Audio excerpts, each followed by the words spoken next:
Solvents used in non aqueous titration. അപ്രോട്ടിക് solvents നമ്മൾ already discuss ചെയ്തു. Next ആണ് പ്രോട്ടോഫിലിക് solvents. പ്രോട്ടോഫിലിക് solvents എന്നാൽ സ്ട്രോങ്ലി ബേസിക് ലിക്വിഡ് ആണ്.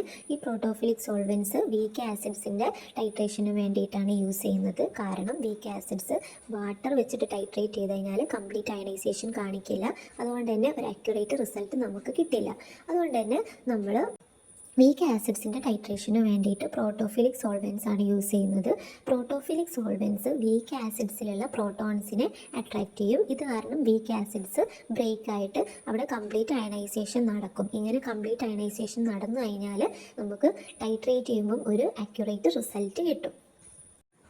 അടുത്തതായിട്ട് പ്രോട്ടോഫിലിക് സോൾവെൻറ്റിൻ്റെ എക്സാമ്പിളാണ് പറയാൻ പോകുന്നത്. ഇതിൻ്റെ ഒരു എക്സാമ്പിളാണ് പിരിഡിൻ. പിരിഡിൻ ബെൻസോയിക് ആസിഡിനെ ഡിസോൾവ് ചെയ്യിപ്പിക്കാൻ വേണ്ടിയിട്ട് ഹെൽപ്പ് ചെയ്യും. ബെൻസോയിക് ആസിഡ് എന്ന് പറയുമ്പോൾ ഒരു വീക്ക് ആസിഡാണ്. ഈ വീക്ക് ആസിഡിനെ ടൈട്രേറ്റ് ചെയ്യാൻ വേണ്ടിയിട്ട് നമ്മൾ പിരിഡിൻ യൂസ് ചെയ്യും. ഇങ്ങനെ വാട്ടറിന് പകരം ബെൻസോയിക് ആസിഡിൻ്റെ ടൈട്രേഷന് വേണ്ടിയിട്ട് പിരിഡിൻ യൂസ് ചെയ്താൽ അക്യുറേറ്റ് ആയിട്ടുള്ള റിസൾട്ട് കിട്ടും.